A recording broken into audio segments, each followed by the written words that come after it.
Welcome back, folks, to the WP-Tonic show. This is episode 508. We've got a real special close friend for me and for the show, a former co-host of mine. We've got John Locke back on the show, and we're going to be talking about how to do effective no bullshit SEO in 2020.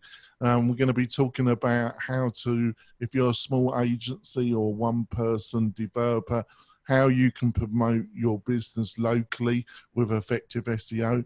We're going to be talking about the best tools, free or paid for, that could help you. We're also going to be talking how to use YouTube to promote your business locally or nationally. And we're going to be talking about everything SEO. So I'm going to turn it over to John to also give a quick introduction. So John, can you give us a quick introduction as well? Indeed. My name is John Locke. I run a small business, just myself. Occasionally a few helpers, Lockedown Design SEO, and that has been going for the last 8 years. That's based out of Sacramento, California. And most of the people that I help with SEO are manufacturing firms, contractors, and some other like odds and ends, but yeah, mostly that type of client. That's great. And I've got my great co-host, Adrian. Adrian, would you like to introduce yourself to the new listeners and viewers? Hi, everyone. My name is Adrian. I am the CEO and founder of Groundhog. We help small businesses grow their list, launch their funnel, and build and scale their businesses. Great. And before we go into the main part of our discussion, I just want to quickly mention a couple of our great sponsors that really help the show and pay for all the expenses in producing this show. And first of all, Kinster. Kinster's been our major sponsor for over 2 years now, and they've just been a great company to work with. And I also host the WP-Tonic website with them and a number of client sites, and basically get blinding fast speeds with Kinster. They use Google Cloud as their backbone, so technically it's some of the best hosting you can get. Their interface is really fantastic UX design. They've got some really easy bells and whistles, like you can select what PHP you're using with just one click. Basically, it's really easy to use, and the main thing is you get really fantastic support. Unlike some other hosting providers, which I won't name, when you contact Kinster, you talk to somebody that normally can solve your problem there and then. You're not just kind of passed around and you're just lost in the system, and you have to spend a load of time talking to different people, explaining your problem time after time. It's normally dealt with there and then, and that's just fairly fantastic, not only for yourself but for your clients. So if that sounds really interesting, go over to Kinster, look at their plans for yourself or for your clients, sign up, and also tell them that you heard about them on the WP-Tonic show. Our second sponsor is a great friend of the show. It's WP Fusion, and WP Fusion, if you've got any CRM and you're looking to do modern marketing, from active to campaign to a host of 200, and it also includes Groundhog as well, you can use WP Fusion to really put up that communication from your WordPress website to one of these CRMs. It's like putting it on steroids. What you can do when you've got a membership site or a WooCommerce site or any large complicated website where you want to do a number of automation is just amazing. So go over and have a look at what WP Fusion can do for you or your clients, and also buy the product. You will not be disappointed. It's truly amazing. So let's go into the main part of the show. So John, so you got any kind of insights or tips, when it comes to small, local SEO, if you're a small agency, or let's say any other kind of small business, not only web design but maybe a graphic designer or anybody that doing kind of digital services, how can they establish themselves in the local market using SEO? Yeah. So if you're an agency trying to get into local SEO, and I know lots of people in our community, even in the WordPress community, are looking to do that. The three things that you're going to have to do for a client, most of it's going to center around getting the right content on the page to target a specific keyword, making sure that they have the right backlink profile in order to rank, because it's still difficult to rank without links from prominent websites. And then making sure that the design and user experience of the page is up to par, because Google does kind of use how people react to the page as an indicator of the quality of it. Sites with good design tend to rise higher than sites with poor design when the content is comparable. But if you're an agency trying to offer these services, one of the things that you should be able to do is at least rank somewhere in your local market. One of the things that I've seen, if you're trying to put together a page for yourself when it comes to local SEO, if you're in a freelancer agency, whatever, trying to do this, some of the elements that you're going to want to have on this page is some sort of contact form, usually near the top of the page.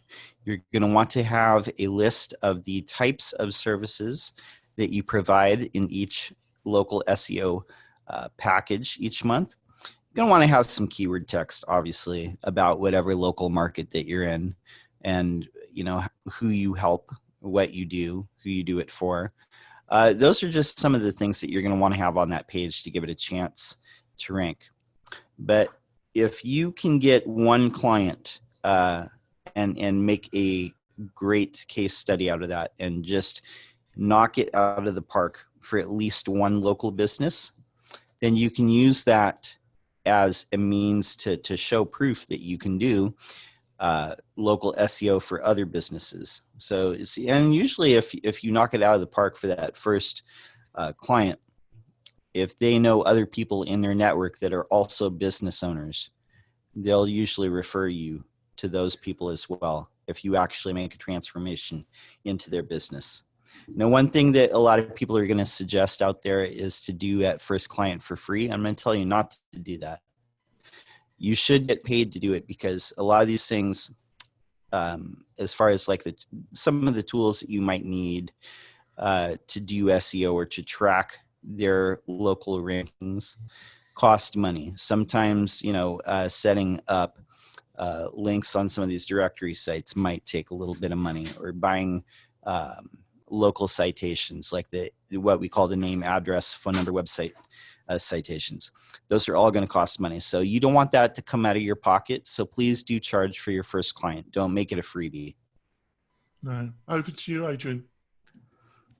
So I was just, since we're talking about SEO, I'm like reminiscing to back in the day, which I know I was like super young back then, but my dad and I used to roam the country and we were giving SEO training and tips. And I think we were using a tool like way back in the day. It was like Keyword Ninja or something like that.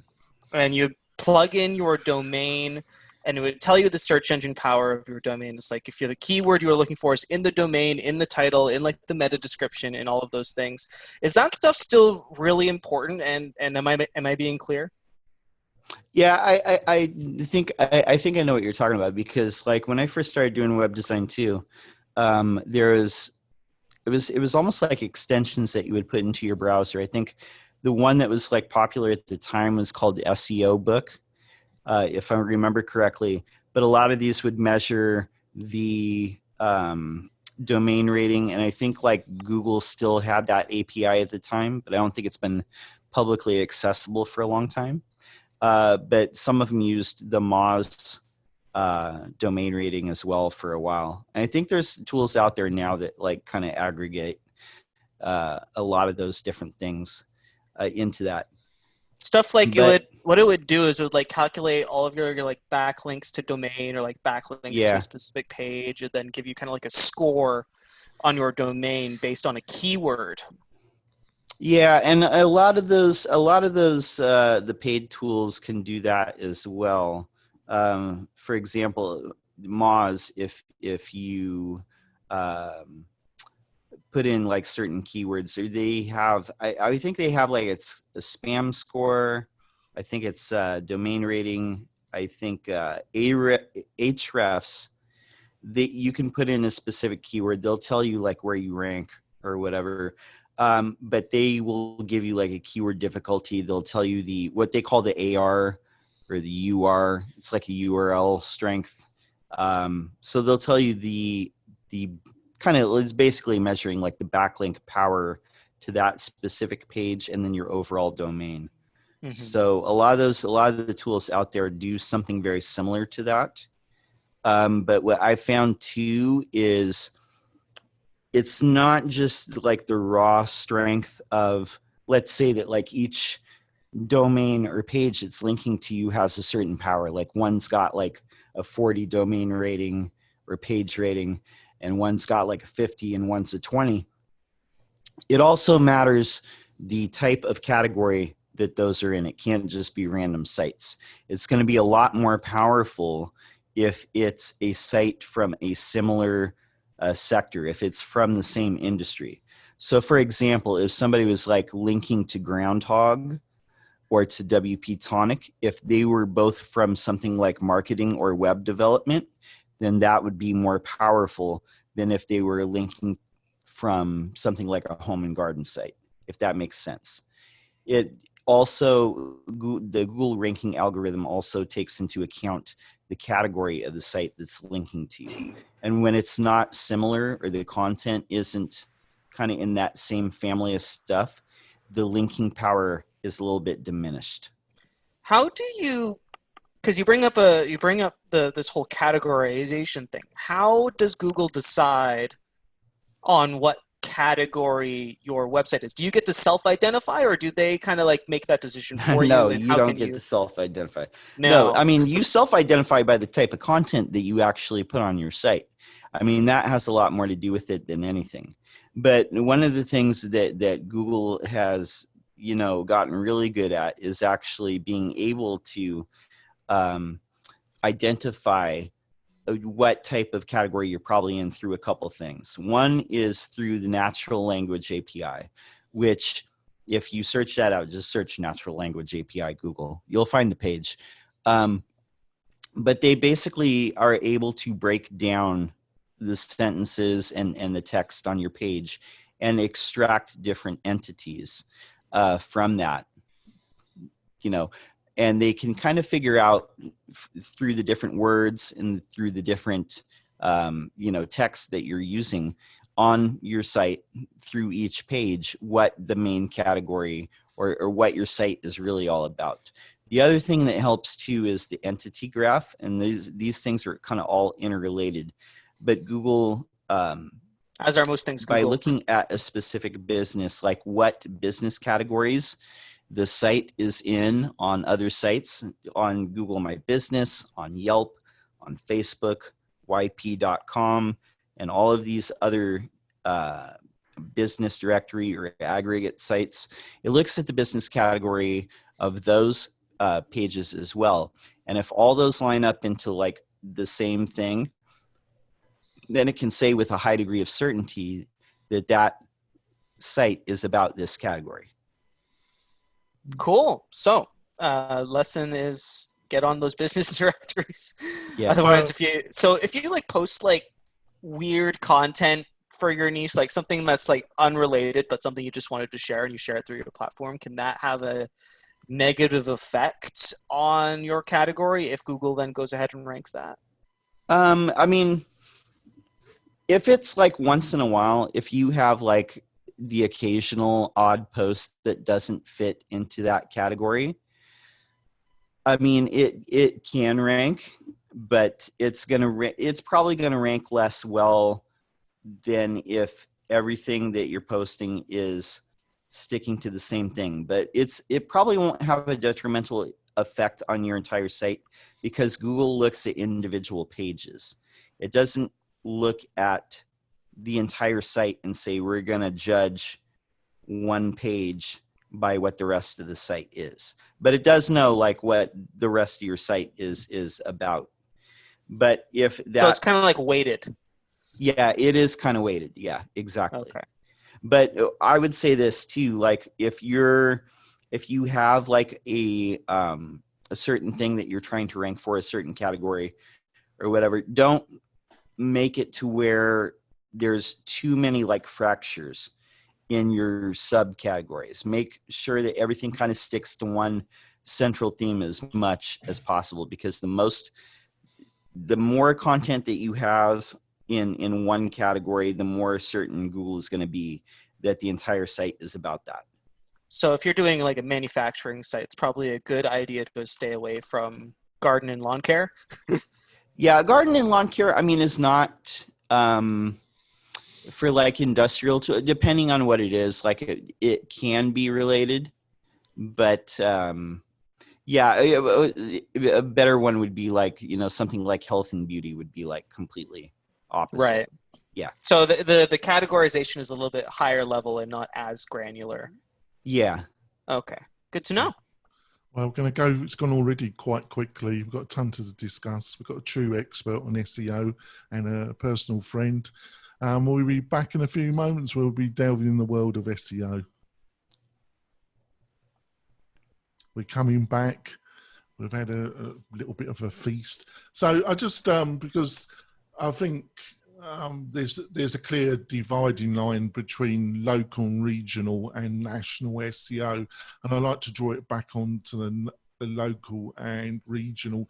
So to my knowledge, two of the main factors to help you with local, which don't apply to national SEO, is that these directories and getting your address details in these local directories. And there are tools. One that I recommend, and I don't know if you've got some recommendations, John, is Moss Local, and they offer basic for 129, but I normally recommend people go for their 199 product. And basically you fill your details, and then they take those details and they publish them everywhere. And the other thing I want to discuss with you, how important is getting your details and using your Google local business page. What's your thoughts around these two topics, right, John? So your Google My Business, I mean, you got to get that right. You got to have the right business category there. You have to have a listing there. If you don't have a Google My Business, I mean, it's pretty much, you're not going to do that well. But the other thing that you absolutely have to have if you're trying to rank in local SEO is a Yelp profile. Google, for whatever reason, uses your Yelp listing as a strong signal in local SEO. So, and I've even seen this before. I've seen this where local businesses, they were trying to rank in their city and they weren't doing that good. And then come to discovery, lo and behold, they didn't have a Yelp page because we don't like Yelp. We don't like people being able to say mean things about us. But once they, got a Yelp profile, all of a sudden the rankings started going up. So those two are the most important. Then you're also going to want to have some, whatever niche you're in, there's going to be certain directories that you have to be on. For web designers or marketers, it's UpCity and Clutch. For contractors, it's Home Advisor, House, Angie's List, and Blue Book, and there's all kinds of different ones like that. And for manufacturing, there's different ones as well. Would you recommend coughing up for a service like Moss Local? Moss Local, yes. Do you think do you think it's just a waste of money?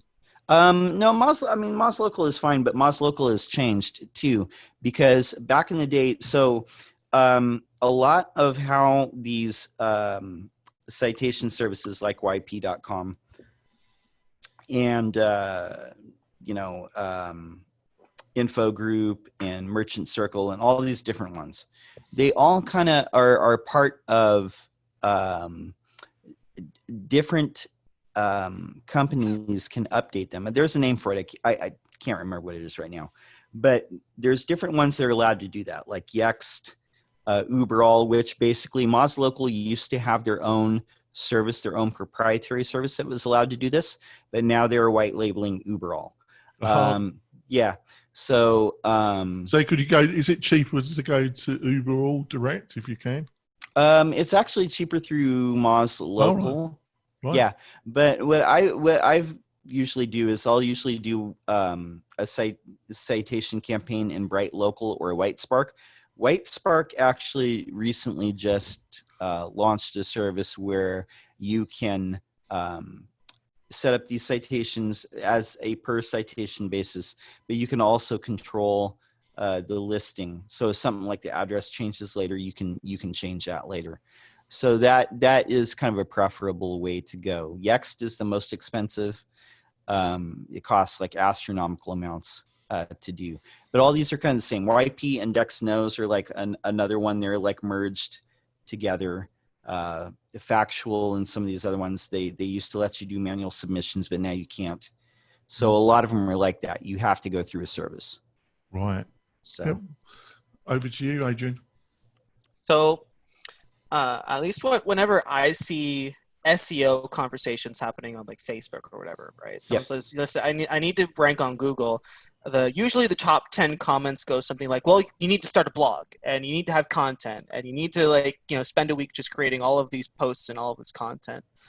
And I don't think that's as useful as a strategy as maybe it once upon a time. But if you get, when you get someone new and you're like, hey, listen, I need to bump up my SEO ranking for, let's say it's not a local business, but something like some sort of online services company or maybe like a course or whatever. You've mentioned on the show several times that video can be a really incredible tool to invest both time and get a nice ROI. What do you think about that? Yeah, I definitely think that. I mean, everybody is kind of lazy in how they consume content, and they're going to want the lowest friction thing. And everybody either watches video on YouTube or Facebook or both. But YouTube has the biggest reach, and YouTube is always going to be favored in Google because it is a Google property. I think it's a great tool. I mean, I make videos pretty much every day, and you don't need a big view count on each one either. I mean, just putting them out there, somebody's going to find it. So it's definitely something that I would tell people to do. It can really make a big impact. Are there any? Oh, go ahead. Go ahead. Something else you said too, like in these local Facebook groups or people are asking about SEO, they say like blog and that'll help your SEO. It will help you rank for whatever thing you're putting in that individual blog. But remember that Google evaluates individual pages. So a quicker path for a lot of people to do better in local SEO is to have individual pages that have robust information for each thing that you're trying to rank for. And I'll give you an example. So in manufacturing, there's lots of different things that people do. They might do shearing and milling and stamping and press breaking and all these different things. But usually how they just have like a bulleted list like somewhere on their site, instead of having like individual pages for each of those things, because each of those things is going to have a much better chance of ranking if they're like a complete robust page detailing everything that goes into that. And then the other thing that people try and rank for is like they want to rank for all these cities in their local market, but they have like one location. Now they're not going to rank in Google Maps because Google Maps pretty much goes from whatever's close by the person who's searching. You're not going to rank for stuff that's like 40 miles away in the map. So the only way to really do it is to have landing pages for individual cities that, you know, the major cities around you that you want to rank for. That's the way to do it. And it actually has a pretty good degree of success.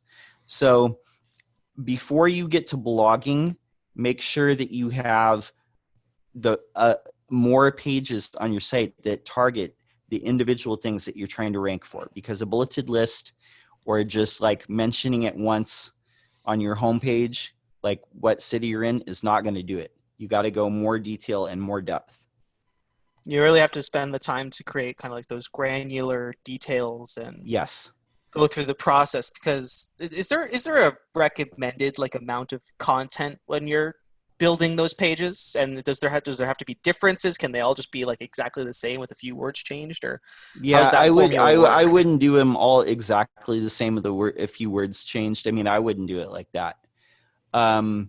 If you're doing like, if you have to do like 100 pages or something like that, you know, which is not common, you know, I would definitely have variation in that, like maybe different layouts. But how I do it is I actually look at like the type of content or what things are being mentioned on what Google is already ranking in the top 10 or the top 15. And I'll make a list of those things, that all the things that are being mentioned. So I'm not specifically looking for a word count, but I'm looking for what things are there. Is there a contact form? Is there different sections for different things? So I'll give you an example there. For, let's say that I'm trying to rank a HVAC or air conditioning company in a specific city.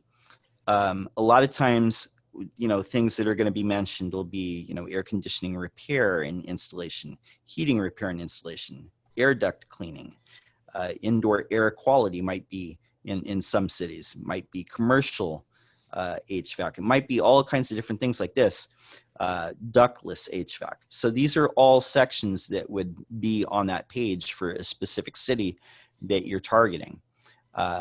Instead of just, you know, listing it and have it be like a bullet point list, it's this long. You want to make it like this long. Usually, but you're going to want to like actually look and see what's working in Google now to really make that list. Don't go just for a word count, but look and see what's actually working before you get a notion. And call an SEO expert. Yeah, call an SEO expert. Exactly.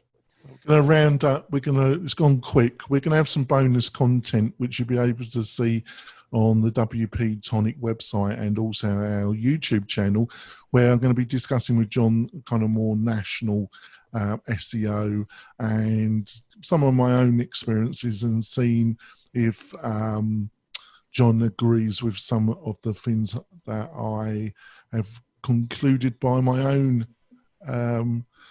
tactics when it comes to SEO. John, how can people find out more about you and your thoughts around SEO? Right. So the best way to find me is you can go to my website, Lockedown SEO. I also have a YouTube channel. If you search Lockedown SEO or John Locke SEO, it'll be right there. And like I said, I post almost every day. I won't say like every day. I did every day for about a year. But it's been almost every day. But it's regularly posting there. So if you have a question, definitely leave it there. You can also find me on Twitter, lockdown_. That's great. And how can people find out more about you, Adrian, and Groundhog? So if you need help with your marketing automation because your SEO is already killing it and you don't know what to do with all those leads, you can get a tool that will help you manage them and sell to them. You can go to groundhogwith2gs.io to grab our free WordPress plugin and start emailing all of those leads that John has very successfully helped you to create. That's great. And if you really want to support the show, go over to Apple and leave us a review. It really does help the show, and it really will boost our ranking and our ability to get great guests like John. We will be back next week with another great interview. We'll see you soon, folks. Bye. So over to bonus content. So, I've been for the past 18 months, 2 years, I've been working with a writer, and we've been producing 2 to 3 articles a month. Mm-hmm. And you know, from a ground of 5,000, we now are, I think last month I was about 18,000 unique visitors. But what I found is you got to do some real research about, you know, about which subjects you stand some chance of getting on page 1, and preferably in the first 3 natural rankings on that first page. And so I think a lot of people, when they're initially blogging, they just think of titles and subjects, and they just write, and they don't do that kind of SEO. So would you agree that that's where a lot of people make a big mistake? That is where a lot of people make a big mistake, is they just look at they do the keyword research, and they see the search volume, and then they say, ooh, this one's got like 69,000 searches per month. Let's try and rank for that. But, you know, then they'll just write something, and it stands no chance, because they're not looking at what people are actually searching for. You know, for one, sometimes you want, you know, those high volume words. People are not looking to read a blog post. Sometimes they want to buy a product, or they want to do some kind of research, like if it's like software, like Adrian. So you got to match what people are actually trying to search for. That's called search intent. And you know, that's a big part of it. So don't just go for the biggest numbers, and, you know, don't just keep your eyes on the greediest part of it. You know, you can get a lot more traction by going for smaller volume searches where there's low competition, but it's highly targeted toward the types of customers that you want to get. You know, sometimes writing that content is infinitely more useful than trying to target. So before I put it over to Adrian, let's say you write an article based on this advice that you've just given, and let's say you manage to get it at the bottom of page 1, and there's like 6 or 7 people still above you before the ads, but you have managed to get on page 1. What are the next steps that you would look to bump up that article that's on the first page but right at the bottom, to try and get it number 2nd or number 1 in natural search? Well, if you've got friends like we do that run websites, I mean, we're marketers. I mean, so this is the most useful part of it. We know other people that run websites. I mean, and you would ask your friends to maybe link to that article. For sure, there's nothing wrong with that, and give it a little boost. But I would also look at if there's anything more that you could add, or anything that you could change to that specific article. And some of the things that I look for too is I did a video on this, but it's called like it's talking about pattern vectors in the type of content for a particular query that will fit the pattern of what seems to please people. So sometimes it's not only what you're discussing in the content, but it's like other things that are added to the content that Google is saying this pattern matches people seeming to be happy for that when they do this search query. So it could be something like a graph, or an image, or an illustration, or a video. Make sure that you're supplementing the article with that sort of thing too, because just adding that sometimes can make a difference. So look at the types of things that other people are including, and then do something similar. Yeah, I'll tell you what we've been doing is that we got a number of pages in that situation. So basically what we're doing is we're doubling the actual written content. I also try and add a video. I try and do a video on the subject and add a video. And then I spend more time seeing if I can link that page to other pages. I spend more time on that page trying to link it to other internal pages that might be around that subject.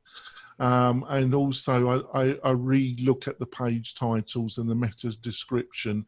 I have another look at those two areas as well. So, and I found by that, by doing that, I've been reasonably successful in getting the page into the top 3 slot. So would you agree with that, that they might be good techniques? I mean, the title tag for sure is a very important part of ranking. If you don't have a compelling title, or if you don't have the keywords in the title, you definitely need to change that. Now, the meta description doesn't have a direct influence, but it compels people to click on that result. So that's where the meta description really comes in, is getting people to click on that. Yeah. So the more people click on it, that's why I think it's worthwhile having another look. That's why I think it's worthwhile having another look at it, isn't it? Oh yeah. Right. Over to you, Adrian. So I got a couple questions. Number one is back in the agency days, what we used to do whenever we kind of launched a new site is we just we did all of the SEO work, or what we thought was good SEO work, and then we just threw some advertising, some Google advertising at it, just to get some user interaction on that. And I know that that's a valid strategy, because we've seen as soon as that user interaction started to happen, it started to climb up the ranking for whatever targeted keyword. I'm curious to know if Facebook advertising traffic or other kind of advertising traffic, not necessarily just like Google ads, would have a similar effect. Okay. I'm going to answer this, but I want to be really careful with how I say it, because I don't want people to get the wrong idea. If you have a good page that would rank, that is fitting the pattern of what people want to see, then getting more user interaction to it, specifically through Chrome, will probably help, because it will give Google more data. But if you have a page that doesn't fit the pattern of what people want to see, then throwing more Facebook ads or Google ads at it is not going to benefit long term. So you have to have both. So it has to be a good page. Yes. You can't just throw ads at a bad page and expect it to rank. No. No. I guess that's fair. But if at least if they're on Chrome, it wouldn't matter where that ad traffic is coming from. No, and the reason why I say Chrome is because, Google reps, like a long time ago, they said that they have a means of measuring the search journey end to end. Now, they didn't say specifically what it is, but it's not Google Analytics. They have said probably a half dozen times that they do not use Google Analytics to get that data, because a lot of sites don't have it installed. Like half the sites in the world don't have it installed. But they do have a browser that is the largest market share on desktop and very high share on mobile. So they could definitely get the data that way, and they could track stuff end to end. But I will say that over the last year, I've noticed that sites that have good design tend to rank higher over time, and sites that have crappier design, might have comparable content, tend to shift downward. Now, the only way that could really happen is for there to be some sort of real user signals in that, which they say they've hinted at that they can track the whole process from the time that you hit the Google search page to your interaction with the site until you terminate that session. So that's the only thing that really makes sense to me, because Googlebot can render the page, but it can't really tell, hey, this is good design, and users are going to like this page because it's, pretty good. Yeah, exactly.